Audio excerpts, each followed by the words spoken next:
हाय दोस्तों, welcome to all of you friends. आज जिस टॉपिक के बारे में मैं बात करने जा रहा हूँ वो बहुत ही इंटरेस्टिंग है। और यूजुअली बहुत सारे लोगों का मन में एक सवाल रहता है कि किस तरह की डाइटिंग करी जाए। तो आज मैं आपको 3 तरह की डाइट्स के बारे में बताऊंगा। थोड़ा बहुत वो साइंटिफिक टर्म है, मगर आपको सुनने में बहुत मजा आएगा। दोस्तों, मेरा नाम है भूपेंद्र और मुझे 6 साल से ज्यादा का समय हो चुका है जब से मैं अपने क्लाइंट्स के साथ में काम कर रहा हूँ। और बहुत सारी डाइट्स ऐसी हैं जिसको मैंने खुद अपने ऊपर आजमाया है। बहुत रिसर्च की है न्यूट्रिशन के ऊपर, बहुत रिसर्च की है वर्कआउट्स के ऊपर। तब मैं जाके इस जगह पे मैं हूँ आज। फ्रेंड्स, जैसा कि मैं आपको बता रहा था कि बेसिकली मेरे पास में 3 तरह की डाइट्स की नॉलेज है आज आप लोगों के लिए। जो सबसे पहली डाइट है उसको मैं कहूंगा हाई कार्ब, नॉर्मल और लो फैट डाइट। इसको मैं ज्यादातर हाई कार्ब डाइट के बारे में नाम से ज्यादा बुलाना चाहूंगा मैं आपको। दोस्तों, इस डाइट में क्या होता है कि इसमें जो कार्बोहाइड्रेट की जो पोर्शन होता है आपकी डाइट में वो बहुत ज्यादा होता है।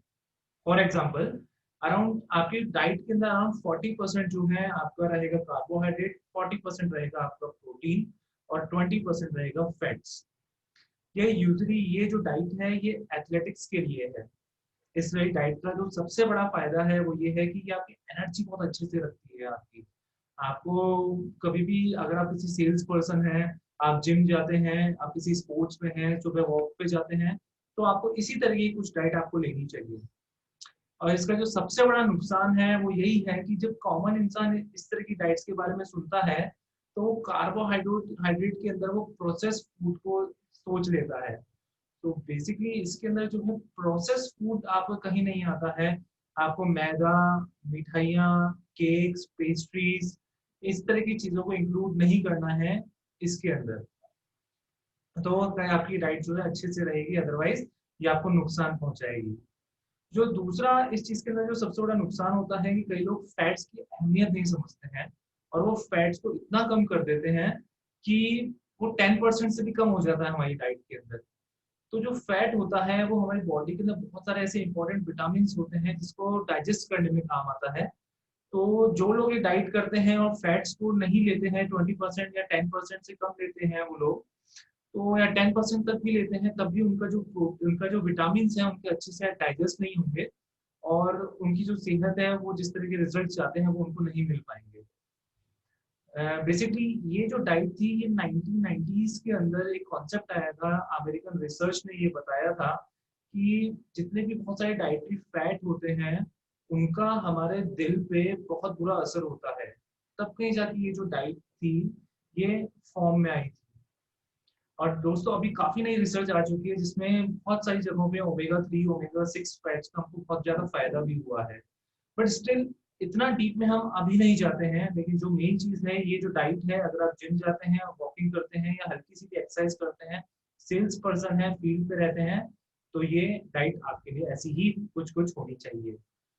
दोस्तों, जिस सेकंड डाइट के बारे में मैं आपसे बात करना चाहूंगा, सेकंड डाइट का नाम है high fat low carb diet. इसको बहुत सारे लोग जो है कीटो डाइट भी कहते हैं। कीटो डाइट में क्या होता है कि आपका जो कार्बोहाइड्रेट का पोर्शन होता है वो 10% होता है। और मैं जो आपको बता रहा हूँ अभी लो कार्ब और हाई फैट की डाइट, उसके अंदर आपका सिमिलर है वो कीटो से, मगर आपका जो कार्बोहाइड्रेट का पोर्शन है वो 20% का होता है। और बाकी इसके अलावा 30% आपका प्रोटीन होता है और अराउंड जो 50% है आपके फैट्स होते हैं। दोस्तों, ये वाली जो डाइट होती है ये बहुत अच्छी होती है जो प्री डायबिटिक होते हैं या जिनको डायबिटीज होती है। फैट्स जो होते हैं अपने आप के अंदर काफी कैलोरी डेंस होते हैं और इंसुलिन को बढ़ाने में कोई ऐसा इंसुलिन को स्पाइक नहीं देते हैं ये। सो बेसिकली अगर कोई इंसान हाई प्रोटीन और हाई फैट के साथ में डाइट लेता है तो जब उसकी बॉडी में जाएगा तो वो जाते ही इंसुलिन को स्पाइक नहीं करेगा इतना, जो डायबिटीज वालों के लिए काफी फायदेमंद होता है। और ये जो डाइट होती है वो पहले से ही लो कार्ब है, तो अगर कोई इसको करता है तो उसकी लाइफ से जंक फूड जो है ऑटोमेटिकली खत्म हो जाते हैं। तो इसलिए लोग बाग जो है शुरुआत इसके साथ में करना चाहते हैं क्योंकि ये बहुत ही एग्रेसिव डाइट होती है। बट इस जो डाइट है इसकी जो सबसे बड़ी कमी है वो ये है कि आप हमेशा लो एनर्जी रहोगे ही रहोगे।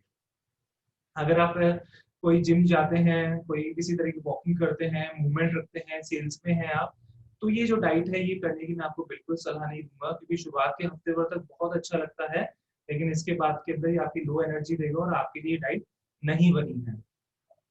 ये जो डाइट है ये बेसिकली उन लोगों के लिए है जो ओवरवेट होते हैं बहुत ज्यादा, और जिनकी जिनकी एक्टिविटी जिनकी ज्यादा नहीं होती है और जो एकदम नॉर्मल लाइफ जीते हैं और एक्सरसाइज नहीं करते हैं, तो वो इस डाइट को एक ट्राई दे सकते हैं।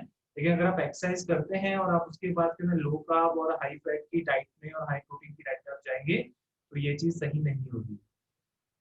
सो दोस्तों, कीटो करने से पहले सोचिएगा। और इसके अलावा के अंदर जो तीसरी डाइट मैं आपको बताना चाह रहा था वो होती है मॉडरेट डाइट, यानी जिसके अंदर 30% आपका जो है कार्बोहाइड्रेट है, 30% आपका प्रोटीन है, सॉरी 40% आपका कार्बोहाइड्रेट है, 30% आपका प्रोटीन है और 30% आपका फैट है। कोई भी एवरेज व्यक्ति या फिर कोई भी बिगनर और जिमर इस डाइट को ले सकता है। इस डाइट का सबसे बड़ा फायदा है कि आपको इसमें कोई मैक्रोन्यूट्रिएंट देखने की जरूरत नहीं है। आपको अपना पेट फुल भरा रहेगा इस डाइट से आपका, और आप इसको एंजॉय कर सकते हो इस डाइट को, क्योंकि इसमें काफी वैरायटीज आपको मिल जाती हैं। लेकिन इस डाइट का जो सबसे बड़ा नुकसान है वो ये है कि अगर आप किसी स्पोर्ट परफॉर्मेंस के अंदर हैं तो आपके लिए ये डाइट उतनी काम की नहीं रहेगी।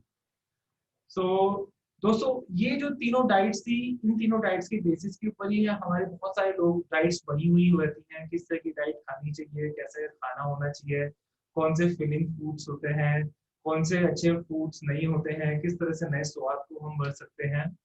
बहुत सारी चीजें होती हैं हमारे नॉलेज के लिए। और अगर आपको कहीं पर भी मेरी किसी हेल्प की जरूरत है तो प्लीज मुझे डायरेक्ट मैसेज सेंड कीजिए, हम मिलके बात करेंगे और डेफिनेटली मैं चाहता हूँ कि मैं आपकी हेल्थ के अंदर कुछ कंट्रीब्यूशन कर पाऊंगा। Thank you.